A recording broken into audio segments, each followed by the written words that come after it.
the youth, but who talks about capacity development for the administrators? So as much as I'm very youth focused, I'm also of the opinion that you can't develop the youth unless you develop the people who are developing the youth. I don't know if that makes a lot of You sense. can't develop the youth until you develop the people that are developing the youth. Yeah. So that's sort of an angle, and that angle now gives to rise awareness. So what's happening globally? I keep saying by 2030 30 million jobs will be obsolete. I know everybody will see that as my catchphrase very soon, and yes, that is what it is, and other countries are jumping on this bandwagon, and I don't even think they're jumping on the bandwagon. I think they're leading the bandwagon. They're right ahead and in front of us. But what's happening with Nigerian youth? What subjects are we still telling them to study in universities? How many of them are coming out with double majors? How many of them are focusing? Sometimes I do employ people and I say, what did you study in school? And I don't even want to begin to repeat what these people studied in school, because my question is, when you were studying this particular course, did you really think you were going to get far in life? Or you get a job? Exactly, because the people that studied, the in-demand skill set are not getting jobs. So that your skill set is not in demand, how do you expect to get jobs? But also, as you know, Martha, I studied electronic and telecoms engineering. And that was the baseline for who I am today. Without my electronic and telecoms engineering, I doubt I would have been in the Ministry of Telecommunications. I doubt I would have been the Special Assistant ICT to the Minister of Youth. So yes, you need to have the foundation. But then what do you build on top of that foundation? That's now the next thing. So it's okay for people to go to university and study bead making, for lack of a better course, because, but while studying that bead making, that's going to give you the basic skills, which are methodologies to life. It's just going to teach you how to live, how to embark upon a project. So embarking upon a project, understanding the project initiation, understanding the different phases, understanding your closeout phase, understanding your evaluation phase. Whatever you're doing, I think I gave a lecture to some young women on International Girl Child, and I used the analogy of ogbono soup. So I saw that. Because we need to bring it home to where people can understand what we're saying. So even if you want to make ogbono soup, we all know that the oil goes, you need to put the cooker on before you can even start cooking a pot of soup. And these are the methodologies that we're talking about. So university gives you that basic methodology. It gives you that basic setting in life. So fine. But how do you build on it? How do you add additional courses to it for you to be able to get the best out of what you can achieve in life? The future of work for us lately, we've been studying the different areas where jobs are now becoming in high demand, or the skill set that's now becoming in high demand, or will be in high demand, by 2030, which is almost upon us. And that's our area of focus. How do we get more young people, as well as people of working age group, into these particular sectors? How to get these people. Now, so far, how has this campaign been? Because I saw you talk about something like the added advantage, which I think the ogbono soup pretty much explains the extra thing that you need to do aside what you studied in school. Because what we see with many youths is we settle down just for what we have studied in school, and of a truth, that just gives us the basic and the fundamental knowledge that we need to run with life. But these added advantages, how do you identify the added advantage? And how do you work towards becoming better with these advantages? So it's a number of things, and you need to find where all your, I think it's called, is it Ical? Oh, I've forgotten that thing. But where your three circles meet in the middle. So you need to first of all think about what's needed. Don't go out there and be studying how a town crier can beat the drum properly, because town criers are no longer using drums. So don't go after what's obsolete. That's first and foremost. So first of all, what is needed? Green skills, renewable energy, what sectors are going to boom, or and then the next thing is you now look at where do I have passion? And then you detail out where you have passion.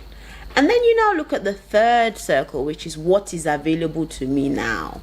Because we don't want this thing of, oh yes, I would love to build an aeroplane. Of course, everybody would probably love to build their own aeroplane, but do you have the money to build this particular aeroplane?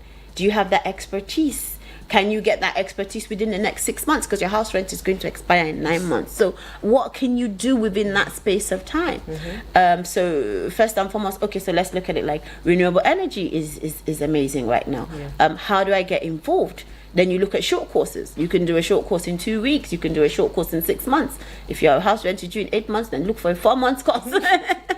And then you get these renewable energy skills, and then you look at what do I have available to me at this particular present point in time that I can use to utilize these two areas effectively. So do I go and look for a job? Do I produce a paper online that can be sold? Do I begin to even run my own tiny little courses to young people younger than me that have less intelligence in this particular area than I do? How do you start to find that the area that these three things meet each other? And that's what you need to do for you to have your own added advantage. What I've observed globally, I won't just say in Nigeria, is that a lot of people prefer to use the copycat mentality or the copycat syndrome, that because this particular person is doing this, then I'm going to go into this. It's just like, I know makeup artists were making a boom at one particular point in time before we moved to skincare now that we don't even wear makeup anymore. But then I knew for myself that I could never be a makeup artist. You will go out looking like Ojuju Calabar. It's not that bad. No, it is. I'm terrible at certain things. So because I know I'm terrible at these particular things, I'm not going to venture into that particular industry just because a lot of people are making money from it. Why don't I look for where I'm really good, look for where I can be really good, and look at where is in demand, and continue to build myself in that particular area? And that's what I say to young people or people of working age, that build yourself in the area that you see that even if it's just basic talent that you have, you can continue to develop on. Okay. All right, thank you very much, Engineer Kemi, for joining us once again. Now, talking about the future of the workforce in Nigeria, how can education be an integral part of, preparing those who are in school, that when they leave afterwards, they are not just valuable because of what they've studied, but also because of those skills that have been able to acquire? Because sometimes there is an argument that we need to, revamp our curriculum so that it's relevant to the realities of today. So how can we ensure that education becomes more reformed to prepare these people, these undergraduates, that when they graduate, they are able to fit into what the workforce should be as regards the reality of today? Awesome question, and I think you've answered the question a little bit in the question, because what do we need to do? We need to rejig our curriculum. It's very, very important. Our curriculum needs to understand the fact that jobs are evolving, skill sets are evolving, which means whatever you're studying needs to evolve. We've just spoken about having do you call it double majors, or is it a major and a minor? Being able to cut across different sectors at the same time. I sometimes use the analogy of a gentleman who I'm not promoting, but I'm just saying, a Proco doctor. He's a medical doctor, I believe, right? But he gives information via a content development mechanism.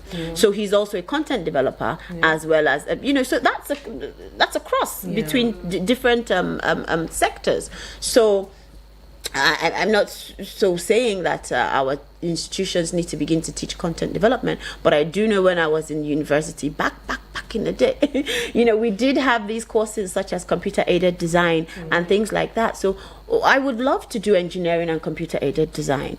It would be amazing for me. So we need to get our young people, our students, studying double majors or a major and a minor, different courses that come from different sectors. I did hear about a new what do you want to call it now, strategy that would have our young people doing vocational courses while at school. And awesome, that's amazing. Those are some of the things that we need to incorporate. Some people I may say might not be very vocational. Exactly. I'm very much, ask me to give you a 100-page document and I'll give it to you in 24 hours.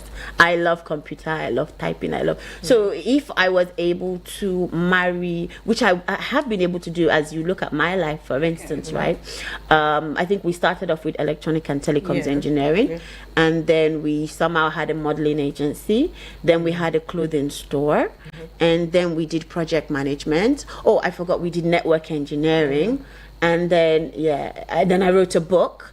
And then Yes. yes, that and then so it's just been, and obviously, and then I have my PR company, and with the PR company, even though I don't have any formal PR qualifications, so as degrees and diplomas and stuff like that, but I do have a lot of certifications because I continue to go online and study, as often as I can.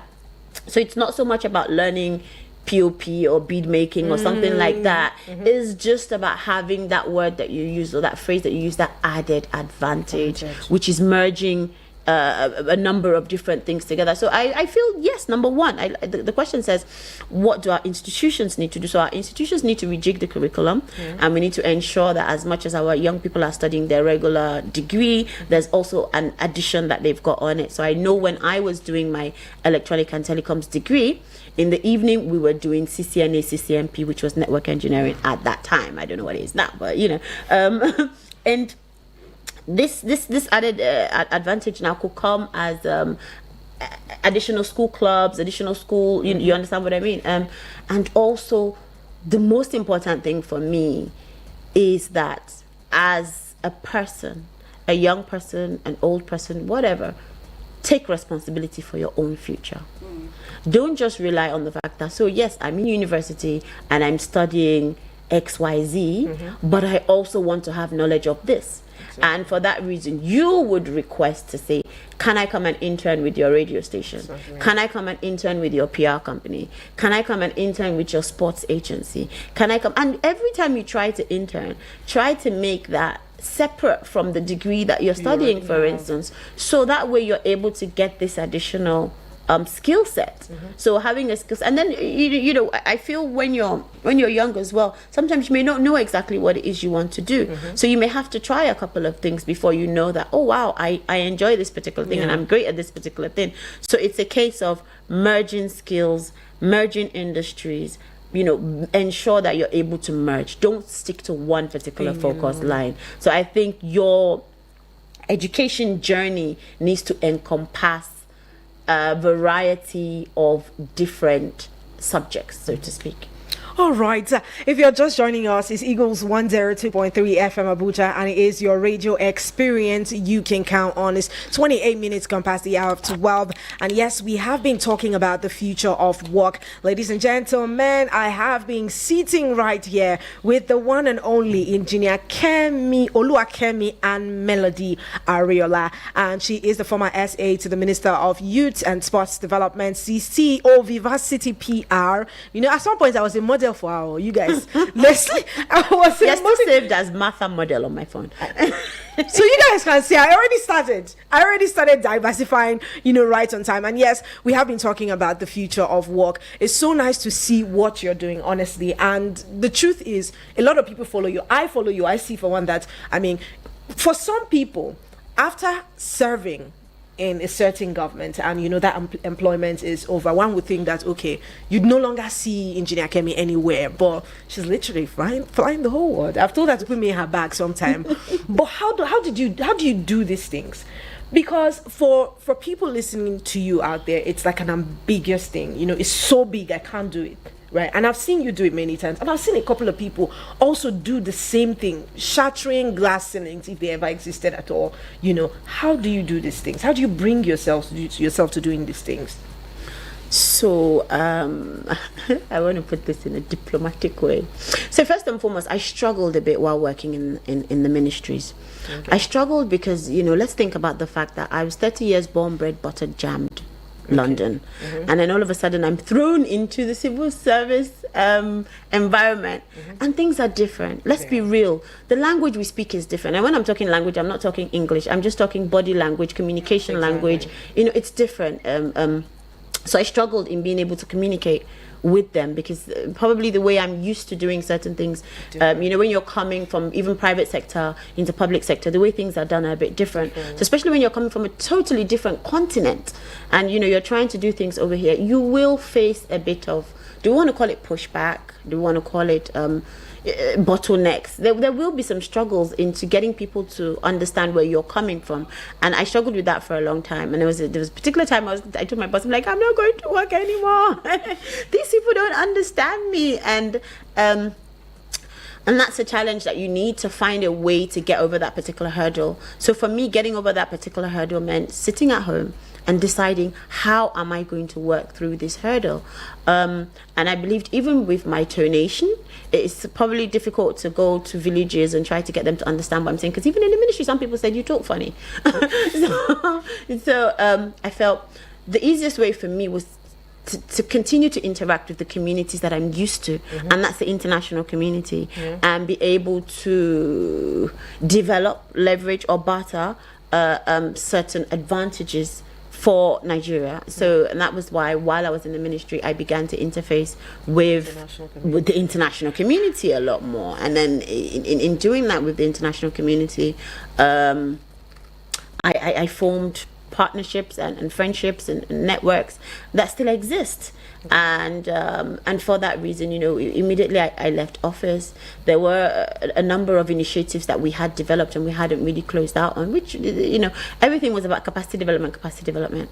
And, I had these conversations with the international community, and they said, you know what, you don't have to have an embossed business card in order for you to make a change. You don't have to have a government position in order for you to make a change. For me, I feel like even if I make a change in the lives of 1, 2, 3, 4 people, then at least I'm doing something. Because if you look at 100 million people making a change in the lives of 3 people, that's 300 million already, and that's more than even our population. So that's my philosophy. My philosophy is that tiny drops of water, make the ocean. And that's why I continue to do what I do, because sometimes you may look at it and be like, oh, I haven't made that much impact.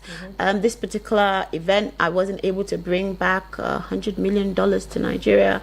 But even if what I brought back was just $50,000 that will go into particular initiatives or particular communities, then for me that's a pass mark. And if you continue to do it, the truth is you get better the more you do stuff. So yes, you leverage the relationships that you have. It's very important, and I have those relationships, and I continue to leverage them and build new ones. Okay, that's a very beautiful one. Thank you so much again for joining us in the studio. So yes, we'll be going out on a very short breather. When we get back, we will take your questions. Take advantage of it. You see, I've been asking questions for myself. You guys come and ask questions for yourself, so that it's always important that when you meet with people who have more the knowledge or more of the advantage than you do, is just try to find out how they do what they do and how you can, tap into their creative ingenuity. This is Martha, of course, of the Media Extra Show, and I have been hanging out with right together. We have had the pleasure of hosting engineer Oluwakemi here in the studio. So yes, keep it locked in. Do not even think about touching that dial, because we will be right back. Decide clients for your business and service and get your phones buzzing. From the 1st of September to the 31st of December, you can advertise and reach a large audience with the Eagles FM Ember Months package. Advertise on any of our platforms and get a whopping 30% discount. That's right, 30% discount. For more information, please call 080-5919-8658. 080-5919-8658 or 081-5791-7278. 081-5791-7278. The Eagles FM 102.3 FM Ember package is a sure way to getting a wider clientele for your business and service. You are about to experience Eargasm.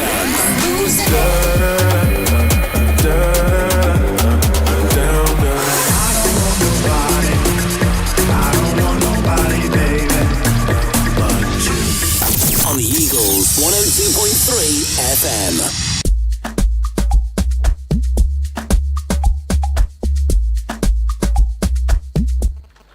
While you're still tuned in listening to Eagles 102.3 FM Abuja, your radio experience that you can always count on. And so far we have been talking the future of work, and we have engineer Kemi here, and she's been definitely doing a whole lot of justice. And of course, looking at it from her personal experience, it gives a more detailed picture as to what the workforce is here in Nigeria, especially in the face of unemployment, underemployment, and so many other things that has got to do with the workforce entirely. Thank you so much, Engineer Kemi, for joining us once again. All right, now, yes, and I'm still exploring it on a more broader perspective. You are trying to give us your experience as to how you dealt with a lot of pushbacks, especially coming back to a client that was totally different from what you used to know before that, at least 30 years of your life, and then you're coming to something entirely different. I think that your experience is not very different with a lot of young people here in the workforce, talking about employees who have to deal with so many of these obstacles, pushbacks and stuff. Could you just what would you say to such people facing some of these pushbacks, so to say, early struggles in their career, trying to make a living and all of that? That's a lovely one. I think first and foremost, what's most important is to understand that the issue is not you. Okay. Because at some point you start to feel like, am I a bad person? Am I giving off bad vibes? Am I all these things that certain people may wish to label me? You need to first of all understand that it's not about you. You need to also understand that it's also not about them. It's about, I always say to people that because a relationship breaks down doesn't mean that the parties involved are bad people. It just means that their union was a bad union, and maybe they may be better suited to other people or better suited in another sort of environment. So that's the first thing. The first thing is to understand that it's not about me and it's also not about them. And then the next thing is to try to figure out a way to make it work. So like I said, for me, I decided to face the international community more than, I'll probably be in the office once a week instead of before that I was in the office 5-6 days a week even. Physically I'll be there once a week, but the memos, the documents, everything continued to fly. So try to find a working model that works for you. Luckily for me, the boss I had was very WhatsApp savvy, email savvy, so it was very easy to communicate via those platforms, and it worked for me, I must say. And then and before doing some of this, you need to first of all understand, what am I trying to achieve? So if you understand what you're trying to achieve, so for me, what am I trying to achieve? And that is to change the lives of the young people in Nigeria, to ensure that the young people in Nigeria have decent work, to ensure that the young people in Nigeria have a hope, have a future, to ensure that the young people in Nigeria are at par, if not ahead, with their international peers. And that was what it was for me in the youth sector. How do we, I think we always say that the biggest, most amazing natural resource that Nigeria has is human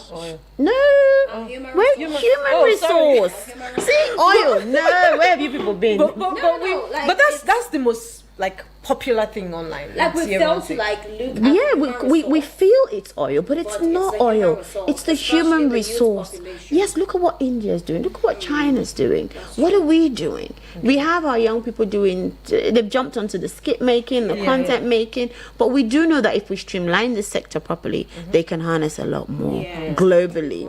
Yes, it should be, these are short movies.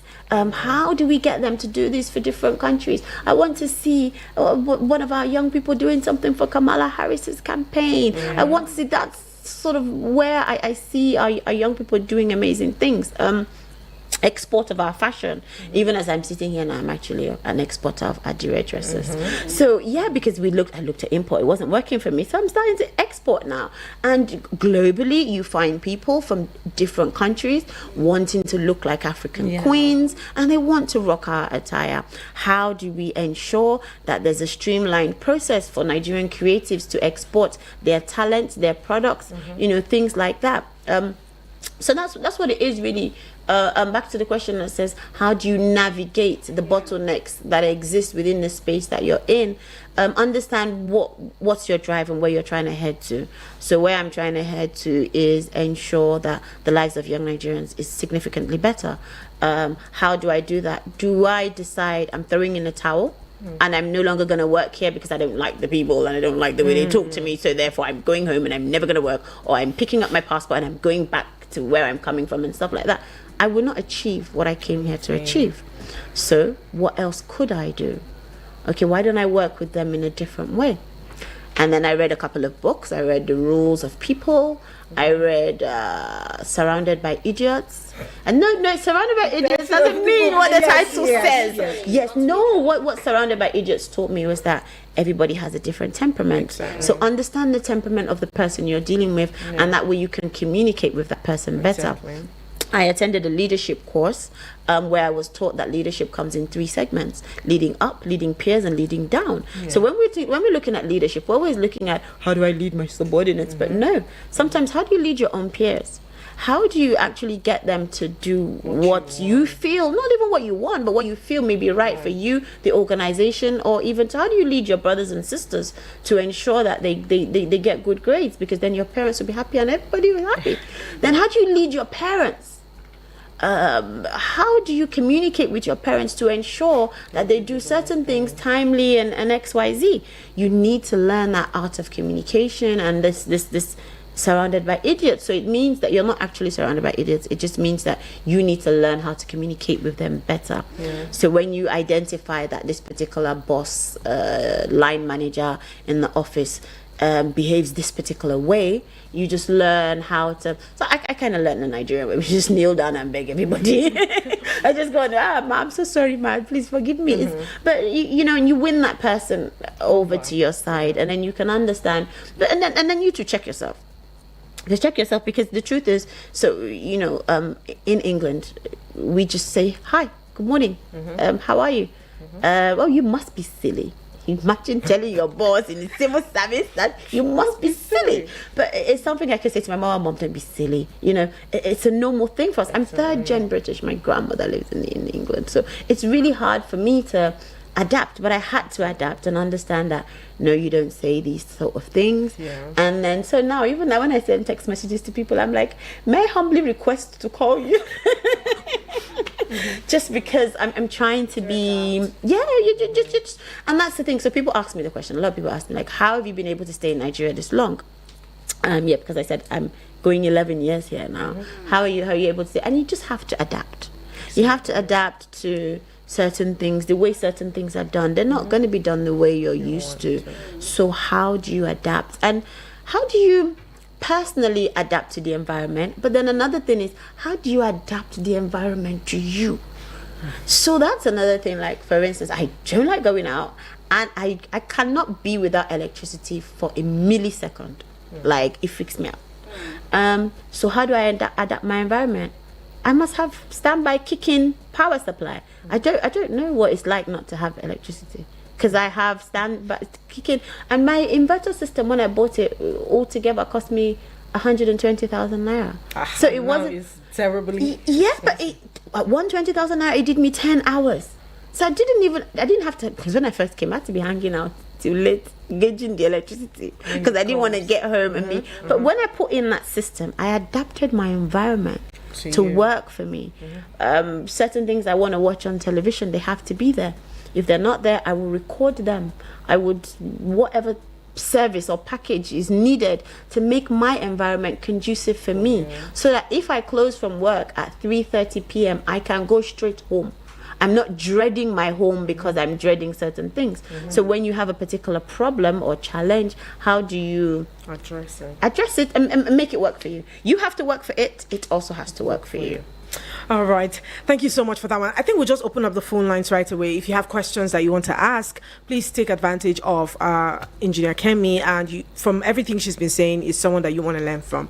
The numbers are 09073 5300 and 44 or 090876688 and 88. Remember, we have a WhatsApp total number that makes it easy for you to send us WhatsApp messages, text messages, or even call us up on 0909705 44 and 50 is the workstation, and we have been talking about the future of work. Now, Ozo Francis Namani, live from Amagunse in Enugu State. Good morning from here. Keep up the good work, he says. Thank you so much for joining us on the show. Let's keep it coming through on 09073 5300 and 44 or 09087 6688 and 88. Again, the WhatsApp number stays very much active on 0909705 08544 and 50. Now, we also need to remind you that we're live across social media platforms on Facebook and on YouTube. We're streaming this program live. It's at Eagles FM Abuja. So yes, you can copy the link, share to your friends you like. You send a message just as what's his name again? Just as Francis did, all the way from Enugu. Do well to do the same, at your convenience. We give you an audio-visual experience, and that's what we basically pride ourselves in. So yes, head on to the YouTube page or head out to the Facebook page and get connecting to the programs we have lined up here for today. And if you have any questions, please do well to send in your questions, and we'll be more than happy to address them here as we have someone who can attend to you.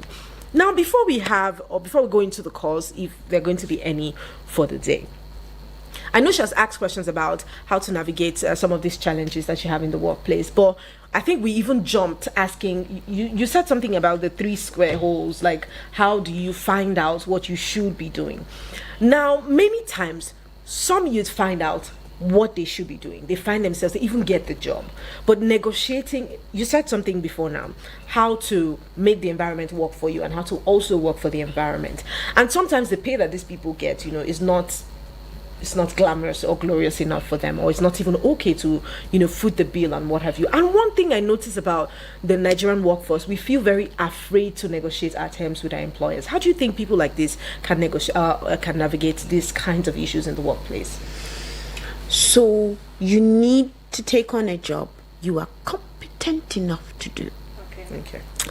Because I hire and fire staff more regularly than I would like to. And it's mostly because they're not competent enough for the job.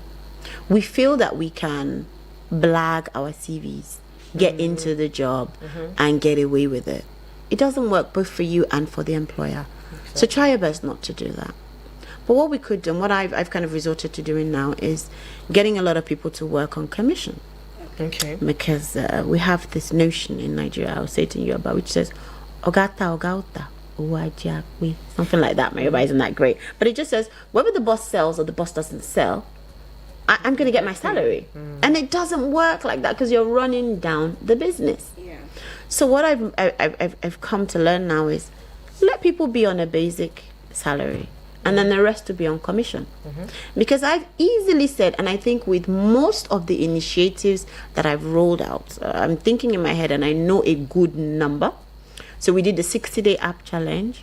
I did 60-day app challenge for 2 years in the Ministry of Youth. I did the social media for good governance for 2 years in the Ministry of Communications. And one thing that was in the memo I wrote to my boss, the honorable ministers, was at no cost to the ministry. Okay. And they always wonder, they'll look at me like, this child, how do you want to do this? And I always did it at no cost to the ministry. Because I knew with my skill set, I would be able to get funding. Okay. So when walking into these organizations or to these initiatives, I've always said, don't worry about paying me. I'll pay myself as long as, if certain amount comes in, you're able to give me so and so percentage. So when I'm putting people on commission and they say to me, no, ma, I can't work on commission, I know that person is not ready to deliver. They were never going to deliver in the first place. Because for me, if you're telling me that, if anyone says to me now, Kemi, I'll give you 10%, if I know I can bring in this amount, I'm going to jump on it. So where I'm heading to now is you as an individual, commit to what you can do. And I think I said this in one of my videos the last time. It says honesty is the best. And when I'm talking honesty, I'm not just talking honesty with your employer, or the honesty with self. So there's this imposter syndrome. It's not so much about that. It's also about, even if you say, okay, I can be a radio broadcaster, presenter, right? Go and learn about it. Go to YouTube, study, practice, walk into some other radio establishment, say, please, can I do 2 days before you go into the main one? But we don't want to do that. We just expect to take the chair and, I can't do it, I don't know how to do it. It doesn't work like that. So for you to be able to negotiate your pay, you need to know that you're good. Exactly. And when you know you're good and you walk in and they say, this is what I'm going to pay you, you're going to say to them, see, dear radio station owner, first and foremost, I'm going to increase your presence on social media by 20% in the first 3 months. I will increase your revenue by 5% in the first 6 months. I would reduce your backlash or by 10% within the first 3 weeks. I'm giving you this offer. Match me on this particular offer. then you're speaking from a place of confidence, value, and know. Do you understand? But when you have no value, nobody has no value. But when you're exactly, when you're not bringing the value that establishment needs and wants, then you cannot expect. See, I said something in my store which says, do not part with goods unless you have received what? The value. And that is the credit alert. You cannot give out my goods if you haven't got that. So for you to, why would you expect to be paid a salary of a crazy number, let's call it that, when you're not able to give the value to the establishment? So it's important that you work on yourself and you work on the value that you're going to give. And then when you're looking for a job, go and look for jobs in those particular areas that you can give. And you can say to somebody, if I was a caterer, for instance, I'll say, okay, I know my food is expensive, but let me do a tester for you and 10 of your friends. And then if you like my food, you pay me 5,000 a plate, and if you don't, we'll part never to meet again. And once they taste, then they will come back to you as long as you bring value. And Skemi is very famous for seafood okra, I think. So you guys, just to put it out there. But yes, thank you so much. I mean, we had an amazing time having this conversation here with you. And yes, again, we always emphasize that we don't have this for conversation's sake. And if you have been following the workstation, it's something that we preach every single time, being able to bring something to the table. You can't negotiate when you don't bring any value whatsoever. And sometimes, because we're very lackadaisical about our jobs, we just think because there's a salary, there's a salary pegged for that role, whether I do the job or not, I would be giving that salary. But would you be happy that you're not contributing to a system and you're taking from that system? That's stealing, if you ask me. For you to be able to take from a system, you should be able to also contribute to that system. And that's how the world goes round. You'll be collapsing the economic system of the country if you're not contributing to it, but you're taking from it. And I think that we should change our attitude towards work. Again, the conversation today have been centered around the future of work. And basically, the future of work is value, if I do summarize everything. Yes, I believe so. Value, value, value. Yes, all the way. Thank you so much again. We have been hanging out with Engineer Oluwakemi Ariola, and I like to emphasize the fact that she has been SA to Ministers of Communication, SA to Minister of Youth and Sports Development, and of course, I like to emphasize also that she has been flying around the world. Now, not just for enjoyment purposes, because we know she loves enjoyment, but also because she wants to contribute her own quota to the world. And I think this is like a mindset we should carry around. What can I contribute to the world? How can I make it better? Thank you so much again. Thank you so much for having me. All right. Yes, the next hour we're going to be talking about your relationship. So you guys keep it locked in here and do not touch that dial. It's been Martha and don't forget.